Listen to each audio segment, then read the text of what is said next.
સનાતન ધર્મનો નાદ ગજવવા અનહદ નાદમાં આપ સૌ ભક્તજનોનું સ્વાગત છે। આજે આપણે એક એવી કથાનું શ્રવણ કરીશું જે સાંભળવા માત્રથી પરમ સુખ શાંતિની પ્રાપ્તિ થશે। ગમે તેવી મુશ્કેલ પરિસ્થિતિમાંથી પણ બહાર આવવાનો રસ્તો મળશે અને ગમે તેવી પણ હારને જીતમાં બદલવાની હિંમત આપશે। તો કથા પ્રારંભ કરીએ તે પહેલા જો તમે અમારી ચેનલ પર પહેલી વાર આવ્યા છો તો સબસ્ક્રાઇબ કરો અનહદ નાદ। જય ભોલેનાથ। મનુષ્ય પોતાની હારને જીતમાં કેવી રીતે ફેરવી શકે છે? આ ધાર્મિક કથા ખૂબ જ શિક્ષાપ્રદ અને જ્ઞાનવર્ધક છે, માટે આખી કથા જરૂર સાંભળજો। મનુષ્યએ પોતાના જીવનમાં આવતા બદલાવ પરિવર્તનોથી જરાય ગભરાવવું ના જોઈએ, પણ એવું વિચારવું જોઈએ કે આ પરિવર્તનથી મારા જીવનમાં કંઈક વધુ સારું થવા જઈ રહ્યું છે। અને આવું જ કંઈક બને છે રામપુરમાં। રામપુરમાં એક વ્યક્તિ રહેતો હતો, નામ હતું કાનજી। તે ખૂબ ગરીબ હતો। તેના પરિવારમાં માત્ર તે અને એની પત્ની રાધા હતા અને એક નાની એવી ઝૂંપડીમાં બંને રહેતા હતા। કાનજી આખો દિવસ મહેનત મજૂરી કરીને પોતાનું ઘર ચલાવતો અને બંનેનું જીવનનું ગાડું ધીમે ધીમે ચાલી રહ્યું હતું। સમય જતાં તેની પત્ની એક સુંદર દીકરાને જન્મ આપે છે। હવે તો કાનજીની ખુશીનો કોઈ પાર રહ્યો નથી। એ તો બસ પોતાના દીકરા અને પત્નીની સેવામાં લાગી ગયો। કાનજી ગરીબ જરૂર હતો, પણ દિલનો રાજા હતો। સુવાવડમાં એણે પોતાની પત્નીને ખૂબ સાચવી, દીકરાને પણ હાથમાં ને હાથમાં રાખતો અને મજૂરી પણ કરતો। એ તો દરરોજ પોતાના દીકરાને ખૂબ ભણાવશે, ખૂબ મોટો સાહેબ બનાવશે, બસ આવા જ વિચારો કર્યા કરતો। પણ એના જીવનમાં આગળ શું બનવાનું હતું એનાથી એ સાવ અજાણ હતો। એક દિવસ તેનો દીકરો બીમાર થઈ જાય છે। કાનજી અને રાધા તેને ગામના એક ડોક્ટર પાસે લઈ જાય છે। બંને પોતાના દીકરાની ઘણી દવા દારૂ કરે છે, પણ કોઈ ફરક નથી પડતો। બંને ખૂબ દુઃખી થઈ જાય છે। એવામાં ગામમાંથી એક શેઠ સલાહ આપે છે કે દીકરાને શહેરમાં લઈ જાઓ અને મોટા ડોક્ટર જોડે ઈલાજ કરાવો। હવે પતિ પત્ની બંને ખૂબ ગરીબ, મોટા ડોક્ટરનો ખર્ચો પણ વધારે થાય, પણ તોય બંને હિંમત હાર્યા નહીં અને દીકરાને લઈને શહેરમાં ગયા। મોટા ડોક્ટરને બતાવ્યું અને ડોક્ટરે ઘણી બધી દવાઓ લખી આપી। કાનજી તો દવા લેવા નીકળ્યો, પણ ખિસ્સામાં એટલા રૂપિયા પણ નહોતા કે આટલી બધી દવા લઈ શકાય। અને કહેવાય છે ને કે માણસ ખૂબ દુઃખી હોય ત્યારે એને કશું જ ભાન રહેતું નથી। કાનજી વિચારોમાં ને વિચારોમાં રસ્તો ઓળંગવા જાય છે, પણ પોતે બેધ્યાન હોવાથી એક ગાડી સાથે તેનો અકસ્માત થઈ જાય છે અને ઘટના સ્થળે જ તેનું મૃત્યુ થઈ જાય છે। બિચારી રાધાને જ્યારે આ સમાચાર મળે છે ત્યારે તે પોક મૂકીને રડવા લાગે છે। એને પણ પતિ સિવાય બીજું કોઈ સગું હતું નહીં અને એનો એ સહારો પણ ઈશ્વરે છીનવી લીધો। એ તો ખૂબ કલ્પાંત કરવા લાગી। એ રડતા રડતા બોલી, હે મહાદેવ, મારા પર જ આ દુઃખનો પહાડ કેમ? મારો એકમાત્ર સહારો પણ તમે છીનવી લીધો। અરે આ કુમળા ફૂલ જેવા બાળકની તો દયા ખાવી હતી, હજુ તો એને બાપા બોલતાય આવડી નથી ને તમે એના માથેથી બાપાની છત્રછાયા ઝૂંટવી લીધી। પ્રભુ, તમારે ત્યાં એવી તો શું ખોટ પડી કે મારા જેવી ગરીબડીનું સર્વસ્વ લૂંટી લીધું? હવે કોણ આ છોકરાનું પેટ ભરશે? કોણ આને મોટો કરશે? રાધાનું આવું કલ્પાન જોઈને ત્યાં કેટલાક લોકોને એના પર દયા આવી। તેમણે કાનજીના અંતિમ સંસ્કાર કરાવ્યા અને દીકરા માટે દવાઓ લઈને તેને પોતાના ગામ પહોંચાડવાની સગવડ પણ કરી આપી। જ્યારે રાધા પોતાના ગામ રામપુર આવી ત્યારે ગામ લોકો પણ તેની વાત જાણીને દુઃખી થઈ ગયા। તેમણે રાધાને સમજાવી, દીકરી, જન્મ અને મૃત્યુ તો ઈશ્વરના હાથમાં છે, એમાં માણસનું કશું ચાલતું નથી। માટે જે જતો રહ્યો છે એની પાછળ રોવાનું છોડી દે અને આ તારા દીકરાનો વિચાર કર। બધા તેને આશ્વાસન આપીને ત્યાંથી ચાલ્યા ગયા। અને આ પણ એક કડવું સત્ય છે કે તમારા દુઃખમાં તમને સલાહ બધા આપશે, પણ મદદ કોઈ નહીં કરે।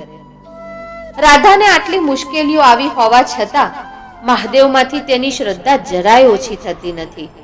એ તો મનથી મજબૂત બનીને વિચારવા લાગી, કાનજી નથી તો શું થયું?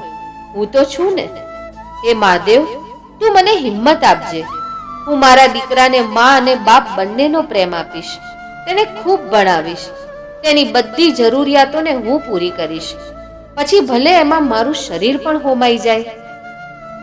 ગામવાળાઓએ તેને થોડી આર્થિક મદદ કરી, પણ થોડા સમય પછી બધા રસ્તો બદલીને જવા લાગ્યા. એ સમજી ગઈ હતી કે બીજાના સહારે જીવન નહીં જીવાય.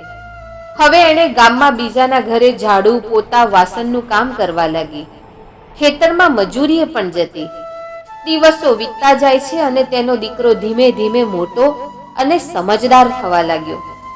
રાધા વિચારતી કે હું મારા દીકરાને એટલો બધો ભણાવીશ કે એને ક્યારેય કોઈના આગળ હાથ લાંબો નહીં કરવો પડે. એ તો ખૂબ મહેનત મજૂરી કરી પોતાના દીકરાને ભણાવવા લાગી. દીકરો પણ ખૂબ સમજુ હતો. એ જાણતો હતો કે એની માં એને કેવી કાળી મજૂરી કરીને ભણાવી રહી હતી. એટલે એ ખૂબ જ ધ્યાન દઈને ભણતો. ધીમે ધીમે રાધાનો દીકરો 11 વર્ષનો થઈ ગયો. હવે એક દિવસની વાત છે. રાધા ખૂબ જ બીમાર પડી જાય છે. એને થયું કે 2-4 દિવસમાં મટી જશે. એને બીમારી પર બિલકુલ ધ્યાન જ આપ્યું નહીં. પણ દિવસે દિવસે તેની તબિયત વધારે ખરાબ થવા લાગી અને હવે બીમારીના કારણે કામ કરવા પણ નહોતી જઈ શકતી અને એની પાસે એટલા રૂપિયા પણ નહોતા કે સારી રીતે પોતાની દવા કરાવી શકે. પોતાની માને આટલી બધી બીમાર જોઈને તેના દીકરાને પણ ખૂબ ચિંતા થાય છે. એ પોતાની માને કહે છે, માં, તું બિલકુલ ચિંતા ના કર. હું હમણાં જ ડૉક્ટર પાસે જઈને તારા માટે દવા લઈ આવું છું. તું એ ખાઈશ એટલે તરત સારી થઈ જઈશ. પોતાના દીકરાની આ વાત સાંભળીને રાધાની આંખોમાં પાણી આવી ગયા. રાધા બોલી, બેટા, તારે ક્યાંય જવાની જરૂર નથી. મારો સમય હવે આવી ગયો છે. હું તારા પિતા પાસે જાઉં છું. પણ જતા પહેલા તું મારી આ વાતો હંમેશા યાદ રાખજે. જ્યારે તારો જન્મ પણ નહોતો થયો ત્યારે મેં અને તારા પિતાએ તારા માટે એક સપનું સજાવી રાખ્યું હતું. અમે નક્કી કર્યું હતું કે અમે અમારા બાળકને ખૂબ ભણાવી ગણાવીને એટલો કાબિલ બનાવીશું કે એને આપણા જેમ ગરીબીમાં ના જીવવું પડે. પણ બેટા, તારા પિતાજી તો આપણને મૂકીને ક્યારનાય ચાલ્યા ગયા અને હવે મને લાગે છે કે હું પણ એ સપનું પૂરું નહીં કરી શકું. પણ બેટા, અમારા આ સપનાને તું જરૂર પૂરું કરજે. તું એવું કોઈ કામ ના કરતો જેના લીધે તારા પિતાનું નામ ખરાબ થાય. તું એવું જીવન જીવજે કે તારું નામ, કીર્તિ દૂર દૂર સુધી ફેલાય. બેટા, ક્યારેય પૈસા પાછળ ભાગતો નહીં. પૈસા માટે લોકો એટલી હદે ઉતરી જાય છે કે એમના માતા પિતાની ઇજ્જતને ધૂળ સમાન કરી દે છે. તું હંમેશા સારા કામો કરીને તારું નામ કમાજે. બેટા, હંમેશા સ્વાભિમાની થઈને રહેજે. ક્યારે કોઈની આગળ હાથ લંબાવીને ભીખ ના માંગતો, કારણ કે પરાધીનતા એ નર્ક સમાન છે. મનુષ્યએ સદાય ધન, વિદ્યા, કીર્તિ, બળ અને પુણ્ય કમાવવું જોઈએ. આ બધું સાંભળીને રાધાનો દીકરો બોલ્યો, માં, તું ગભરાઈશ નહીં. તને કશું જ નહીં થાય. હું હમણાં જ દવા લઈને આવું છું. આટલું કહીને એ દવા લેવા નીકળી જાય છે. આ બાજુ તેનો દીકરો દવા લેવા ગયો અને બીજી બાજુ રાધાએ દેહ ત્યાગ કરી દીધો. જ્યારે ગામ લોકોને ખબર પડી તો બધાએ ભેગા થઈને રાધાના દીકરાને શાંત કર્યો અને તેના હાથે રાધાના અંતિમ સંસ્કાર કરાવ્યા. હવે આ છોકરો સાવ એકલો પડી ગયો હતો. નસીબ પણ કેવી રમત રમે છે. જ્યારે આપણને આપણા જ વ્યક્તિની જરૂર હોય છે ત્યારે જ આપણે સાવ એકલા હોઈએ છીએ. મા બાપ વગરનો દીકરો અને ઉંમર પણ વધારે નહોતી. બિચારો જાય તો ક્યાં જાય, કરે તો શું કરે? થોડા દૂરના સગાવાલા હતા પણ એમણે તો દૂરથી જ રામ રામ કરી દીધા. પણ આ દીકરો હિંમત હાર્યા વગર એકલો જ પોતાના જીવનની કેડી કંડારવા લાગી જાય છે. પોતાની માં જે થોડા ઘણા બચતના રૂપિયા મૂકી ગઈ હતી એમાંથી એ થોડો સમય પોતાનું કામ ચલાવી લે છે. પણ થોડા દિવસોમાં તો એ પૈસા પૂરા થઈ જાય છે. હવે તો ઘરમાં પણ કશું નહોતું. હવે એક જ રસ્તો હતો કે કંઈક મહેનત મજૂરી કામ ધંધો કરવો તો જ પેટનો ખાડો પૂરી શકાશે અને પોતાનો ભણવાનો ખર્ચ પણ તો જ કરી શકાશે. એ દીકરાને પોતાની માની અંતિમ વાત ખૂબ સારી રીતે યાદ હતી.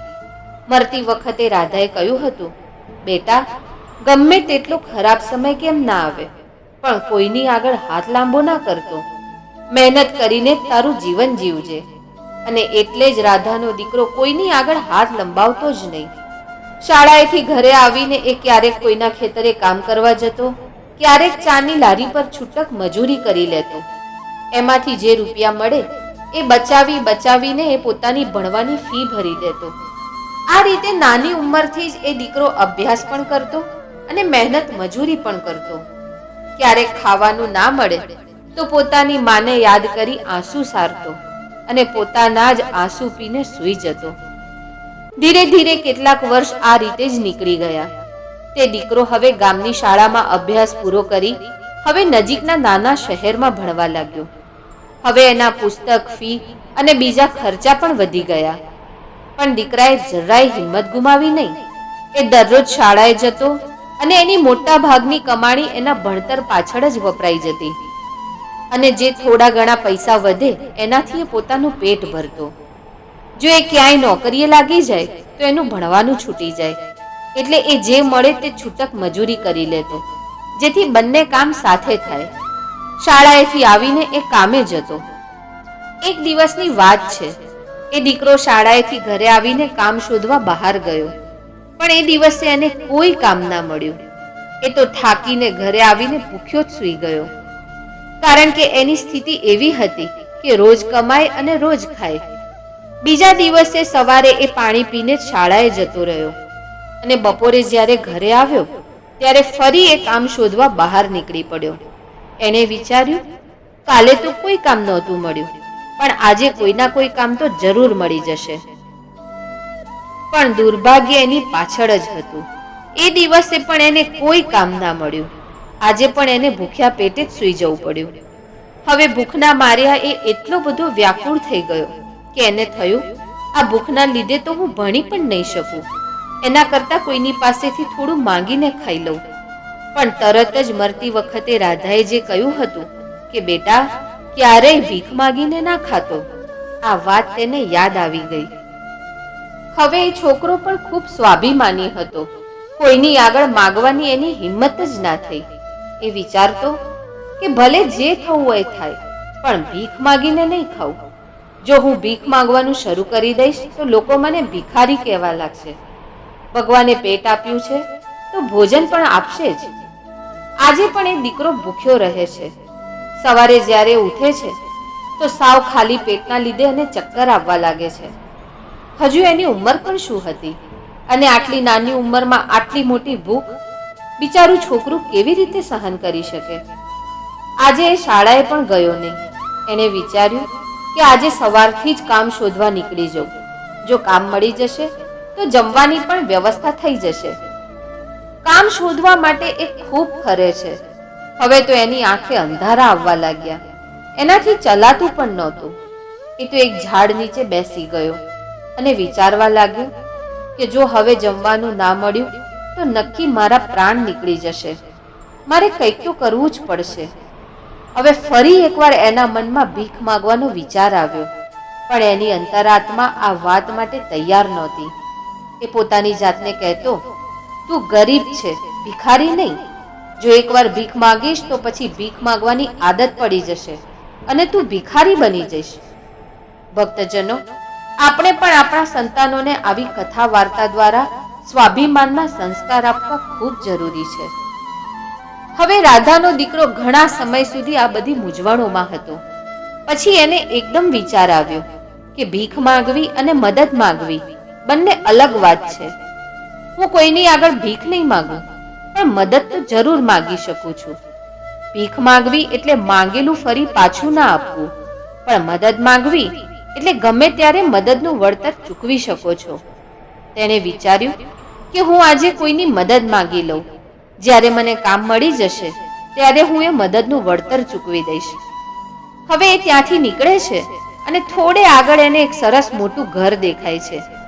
એને તો ત્યાં જઈને દરવાજો ખખડાવ્યો. ત્યારે ઘરમાંથી એક સ્ત્રી બહાર આવી. એનું નામ જયા હતું. જયાએ જોયું કે દરવાજે એક 12-13 વર્ષનો એકદમ માસૂમ અને ઉદાસ છોકરો ઊભો હતો. એણે પૂછ્યું, બેટા, તે દરવાજો કેમ ખખડાવ્યો? કઈ કામ હતું? છોકરો બે હાથ જોડીને કહે છે, માડી, તમને ખરાબ બપોરે તકલીફ આપી એના માટે માફી માંગુ છું. ત્યારે જયાએ પૂછ્યું, બેટા તને કઈ જોઈએ છે? જયા પણ એક દીકરાની માતા હતી, એટલે એના શબ્દોમાં માતૃત્વનો ભાવ હતો. એટલે એ દીકરાને મનમાં થયું કે કહી જ દઉં કે હું 3-4 દિવસથી ભૂખ્યો છું. પણ એના સ્વાભિમાને એને રોકી લીધો અને ભોજનની જગ્યાએ એને પાણી માંગી લીધું. એ બોલ્યો, માડી, મને બહુ તરસ લાગી હતી એટલે તમારો દરવાજો ખખડાવ્યો હતો. શું મને એક ગ્લાસ પાણી મળશે? પણ જયા ખૂબ સમજદાર હતી. એ આ છોકરાના હાલ હવાલ જોઈને જ સમજી ગઈ કે આ ભૂખ્યો છે. જયા બોલી, બેટા તું ઊભો રહે, હું અંદર જઈને પાણી લઈ આવું છું. જયા રસોડામાં જઈને એક ગ્લાસ દૂધ અને બાજરાના 2 રોટલા લઈને બહાર આવી. તેણે દૂધનો ગ્લાસ એ છોકરાના હાથમાં મૂક્યો. ગ્લાસમાં દૂધ જોઈને એ બહુ જ ખુશ થઈ ગયો. એ તો મનોમન માડીને ખૂબ આશીર્વાદ આપે છે. એ જ્યારે જયા સામે જુએ છે તો એને એવું લાગે છે કે એની માં રાધા એનો દૂધનો ગ્લાસ આપી રહી છે. એણે તો ખૂબ જ મજાથી દૂધ અને રોટલો ખાધો. આજે ઘણા દિવસે એને માનો પ્રેમ મળ્યો હતો, કેમ કે એક માં જ એવી વ્યક્તિ છે જે બોલ્યા વગર પણ સમજી જાય છે કે એના બાળકને પાણી જોઈએ છે કે દૂધ. જયાએ પૂછ્યું, બેટા બીજું કંઈ જોઈએ છે તારે? એ છોકરો વિચારવા લાગ્યો કે આ ભોજનના બદલામાં હું આ માને શું આપું? હાલ તો મારી પાસે કશું જ નથી. પણ છોકરો બોલ્યો, માડી, મેં તમારી પાસે પાણી માંગ્યું અને તમે મને દૂધ પીવડાવ્યું. એના બદલે હું તમને શું આપી શકું? જયા બોલી, બેટા, મેં તને દૂધ એટલા માટે નથી આપ્યું કે એના બદલામાં હું કંઈ લઈ શકું. તારું મોં જોઈને મને લાગ્યું કે તું બહુ ભૂખ્યો છે, એટલે મેં પાણીના બદલે તને ભોજન આપ્યું. પણ એ છોકરો બોલ્યો, ના ના માડી, તમે આ ભોજનના બદલામાં મારી પાસેથી કંઈક તો માગી જ લો. જો તમે કહેશો તો એના બદલામાં હું તમારા બગીચાની સફાઈ પણ કરી દઈશ. આ સાંભળીને જયા વિચાર કરે છે કે આ છોકરો ખૂબ સ્વાભિમાની લાગે છે. જો હું કંઈ નહીં માંગું તો એના સ્વાભિમાનને ઠેસ લાગશે. એટલે જયા બોલી, બેટા, તને ભોજન આપીને મેં તારા પર કોઈ ઉપકાર નથી કર્યો. આ તો માનવ ધર્મ છે. એમ છતાં તું મને કંઈ આપવા જ માંગતો હોય તો મને એક વચન આપ. જેમ માનવતાના કારણે આજે મેં તારી મદદ કરી છે, એવી રીતે તું પણ મોટો થઈને જરૂરિયાતવાળા લોકોની મદદ કરજે. એ જ સાચો માનવ ધર્મ છે. જે દિવસે તું કોઈની નિસ્વાર્થ મદદ કરી દઈશ ને, એ દિવસે તું મારા ઋણમાંથી મુક્ત થઈ જઈશ. એ છોકરાના મગજમાં આ વાત બરાબર બેસી ગઈ. એ તો જયાના ચરણ સ્પર્શ કરી કામ શોધવા માટે નીકળી પડે છે. અને આ રીતે ઘણા દિવસો વીતી જાય છે. જે શાળામાં આ છોકરો ભણતો હતો એ જ શાળામાં જયાનો દીકરો પણ ભણતો હતો. એક દિવસ જયા પોતાના દીકરાને શાળાએ મૂકવા જાય છે. ત્યારે એણે જોયું કે પેલો છોકરો પણ આ શાળામાં જ ભણે છે. જયા એ છોકરાને ઓળખી જાય છે. એ તો તરત જ એક શિક્ષકને પૂછે છે કે પેલો છોકરો કોણ છે? તો શિક્ષકે કીધું, એ છોકરાનું નામ શ્યામ છે. મા બાપ વગરનો છોકરો છે. નાની ઉંમરમાં જ એના મા બાપ ગુજરી ગયા. આ સાંભળીને જયાને ખૂબ દુઃખ થાય છે. એ શિક્ષકને પૂછે છે કે આના મા બાપ નથી તો એનો ભણવાનો ખર્ચો કોણ કરે છે? ત્યારે નજીક ઉભેલા શાળાના આચાર્ય કહે છે, બેન, શ્યામ ખૂબ સારો છોકરો છે. એ પોતાનો ભણવાનો ખર્ચ જાતે જ ઉઠાવે છે અને ભણવામાં પણ ખૂબ હોશિયાર છે. એ મહેનત મજૂરી કરીને શાળાની ફી ભરે છે. ક્યારેક એ શાળાએ ના આવે અથવા સમયસર ફી ના ભરે તો પણ અમે તેના પર આ બાબતે કોઈ દબાણ નથી કરતા, પણ એ વહેલા મોડા ફી જરૂર ભરી દે છે. જ્યારે જયાને શ્યામની આવી પરિસ્થિતિ વિશે ખબર પડે છે તો એનામાં કરુણાનો ભાવ પેદા થાય છે. એનું માતૃત્વ એની આંખોમાં ભરાઈ આવે છે અને વિચારે છે કે આ શ્યામની કંઈક મદદ કરી દઉં. જેનું કોઈ નથી એવા લોકોની તો જરૂર મદદ કરવી જોઈએ. અને જરૂરિયાતમંદની મદદ કરવી એટલે ભગવાનને પ્રસન્ન કર્યા બરાબર છે. જયાને થયું કે શ્યામ એની જોડેથી પૈસા તો નહીં લે, કેમ કે ખૂબ સ્વાભિમાની છે. ત્યારે એણે આચાર્ય સાહેબને કીધું, સાહેબ, શું આ બાળકની ફી હું ભરી શકું? ત્યારે આચાર્ય બોલ્યા, બેન, તમારો વિચાર તો ખૂબ સારો છે, પણ કદાચ શ્યામ આ વાત માટે તૈયાર નહીં થાય. ત્યારે જયાએ કીધું, સાહેબ, તમે એને એવું ના કહેતા કે એની ફી હું ભરું છું. તમે એને એવું કહેજો કે તારી પરિસ્થિતિ જોઈને સરકારે તારી ફી માફી કરી દીધી છે. આચાર્ય સાહેબ પણ આ વાતથી સંમત થઈ ગયા. જયા શ્યામની આખા વર્ષની ફી ભરીને ઘરે જતી રહે છે. આ રીતે એ શ્યામની આખા વર્ષની ફી દરેક વર્ષે શાળામાં જમા કરાવી દેતી, જેથી શ્યામ ખૂબ મન લગાવીને ભણી શકે. હવે શ્યામ પણ ખૂબ મહેનત કરતો. હવે એને માત્ર ખાવા પીવાની જ ચિંતા હતી, એટલે એને ભણવા માટે વધારે સમય મળવા લાગ્યો.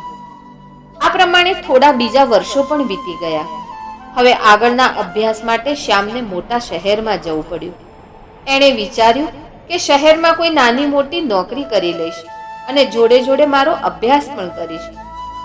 આ વર્ષે જ્યારે જયા શાળામાં શ્યામની ફી ભરવા ગઈ, ત્યારે સાહેબે કીધું, બેન, શ્યામ તો ખૂબ સારા માર્ક્સથી પાસ થઈને આગળ ભણવા માટે શહેરમાં જતો રહ્યો છે.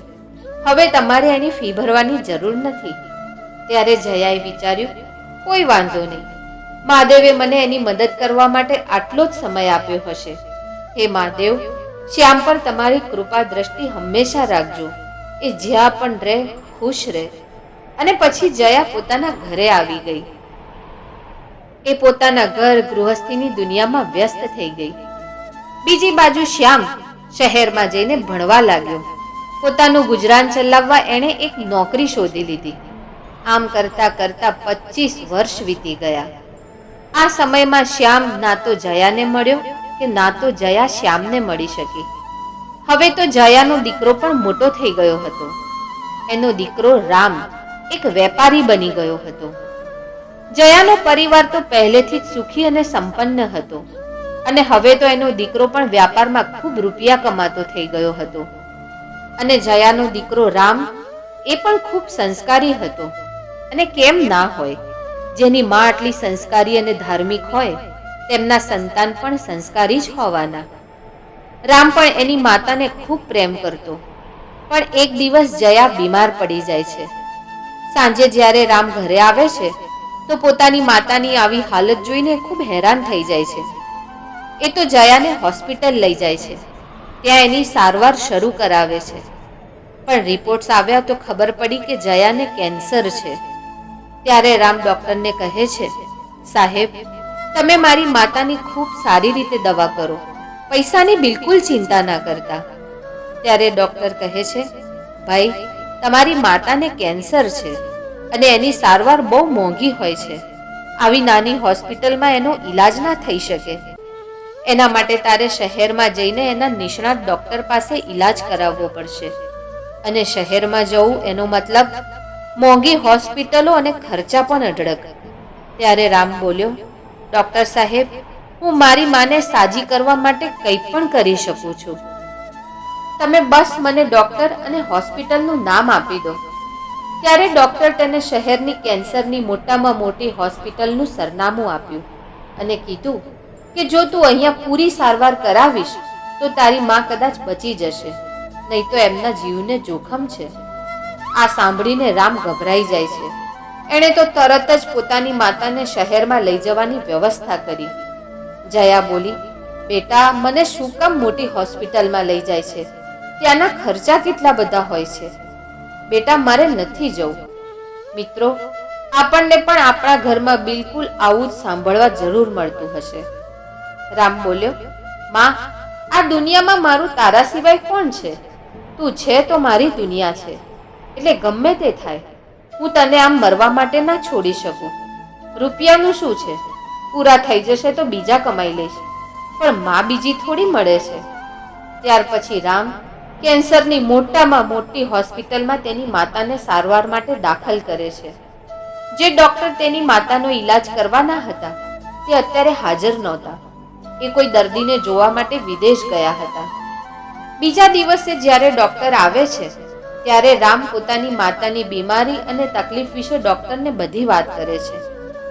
ત્યારે ડૉક્ટર તેને આશ્વાસન આપીને કહે છે, હું એકવાર તમારી માતાની તપાસ કરી લઉં પછી તમને જણાવું કે તેમના બિલકુલ સ્વસ્થ થઈ જવાની શક્યતા કેટલી છે. પણ હા, ઈલાજ બહુ લાંબો ચાલશે. તમારે એટલો સમય અહીં હોસ્પિટલમાં જ રહેવું પડશે. રામ બોલ્યો, ડૉક્ટર સાહેબ, ગમે તે થાય, પણ હું મારી માને બિલકુલ સાજી કરીને જ ઘરે લઈ જવા માંગુ છું.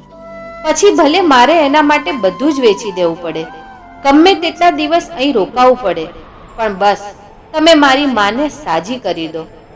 બસ પછી તો શું હતું, ડોક્ટરે તો જયાનો તાત્કાલિક ઈલાજ શરૂ કરી દીધો. હવે જો નાનું શહેર કે નાની હોસ્પિટલ હોત તો વાત જુદી હતી, પણ આ હોસ્પિટલની સારવાર ભલભલાની કમર તોડી નાખે એવી હતી. તેમ છતાં રામ બિલકુલ હિંમત હાર્યો નહીં. મિત્રો, માંથી અનમોલ સંસારમાં બીજું શું હોઈ શકે? માં છે તો આ જીવન છે. જયાના ઈલાજમાં ડોક્ટર જે દવાઓ લખી આપતા એ બહુ જ મોંઘી આવતી. રામ તો ગમે તેટલી મોંઘી દવા હોય તો પણ લઈ આવતો.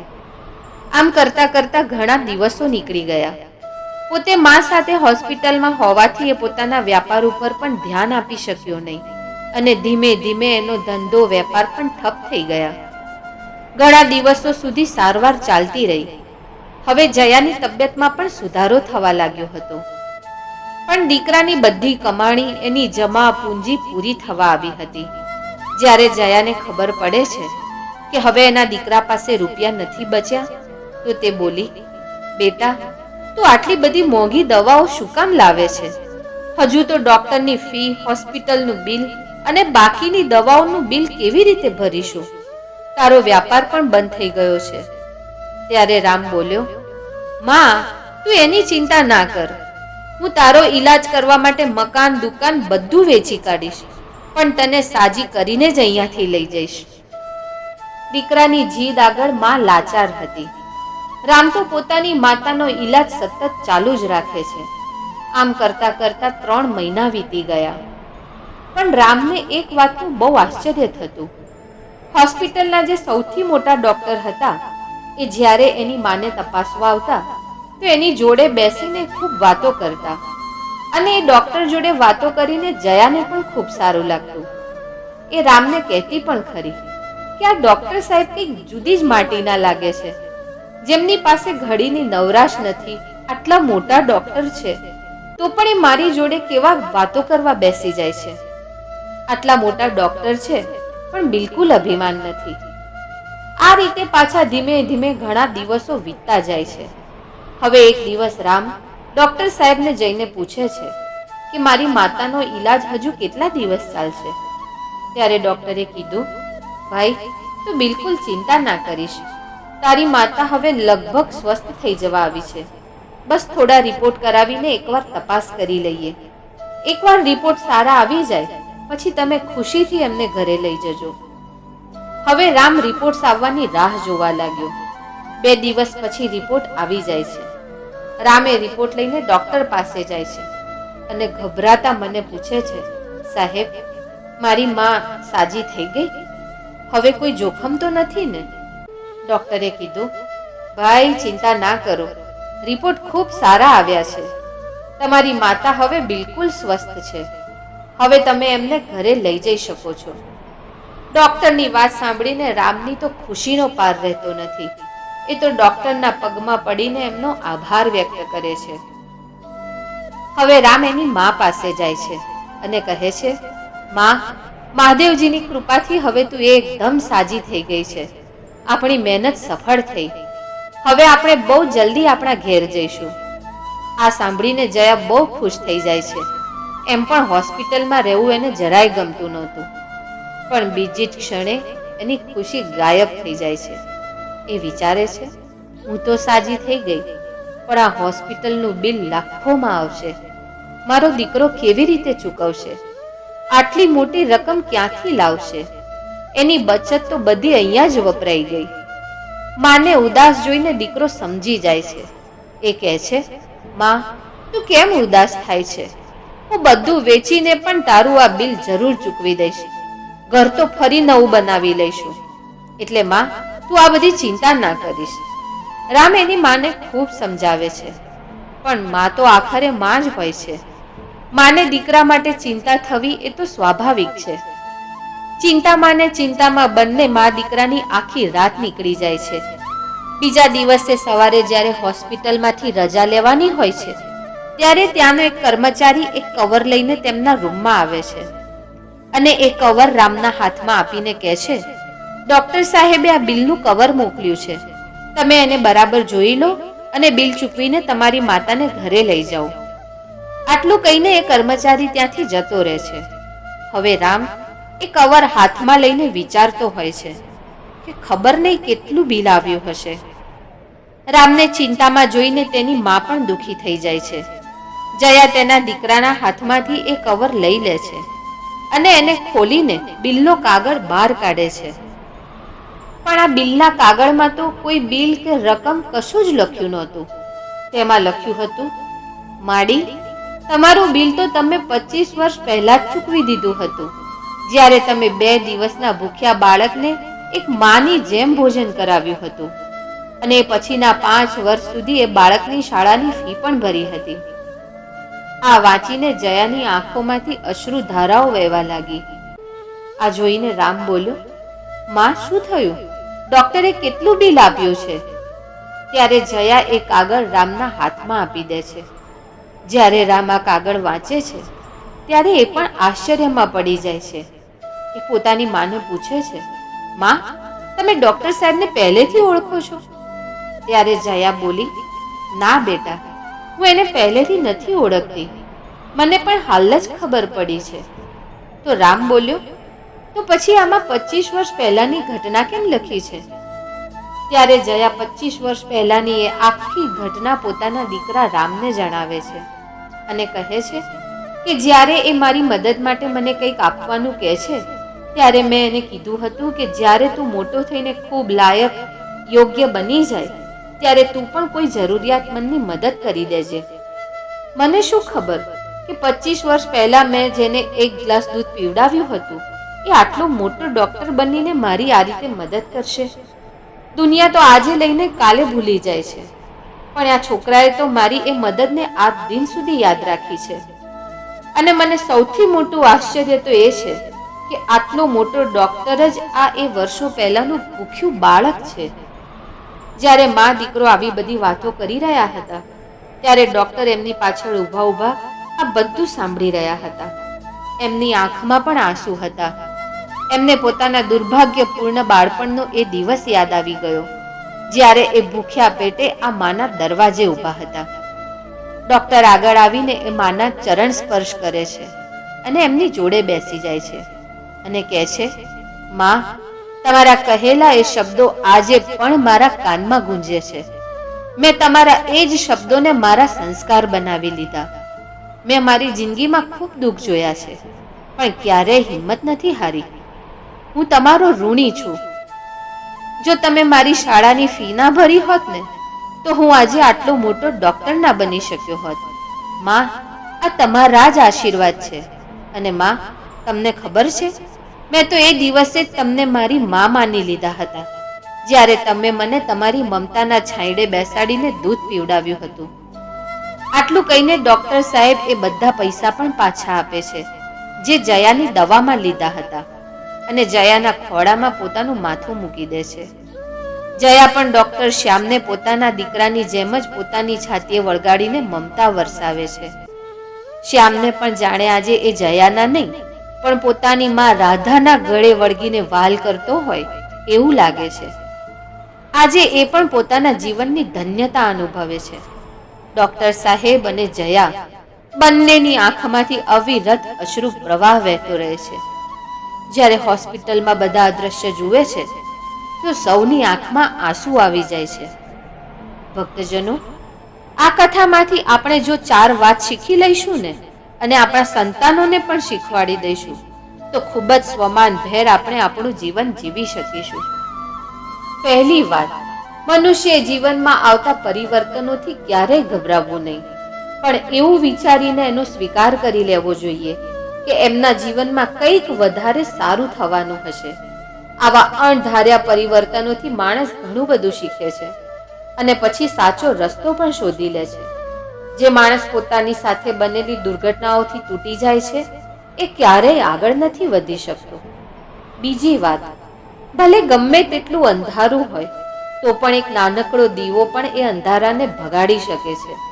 એવી જ રીતે જીવનમાં પણ ક્યારેક અંધકાર આવી જાય ને તો જ્ઞાનરૂપી દીપકથી એ અંધકારને ભગાવીને સાચો માર્ગ જરૂર શોધી શકાય છે. જ્ઞાન એવો સાગર છે જે રંકને પણ રાજા બનાવી દે છે અને ભટકેલાને સાચો માર્ગ બતાવે છે. ત્રીજી વાત, હંમેશા લોકોનું ભલું કરો, જીવ માત્ર પ્રત્યે દયા રાખો તો તમારું ભલું આપોઆપ થયા કરશે.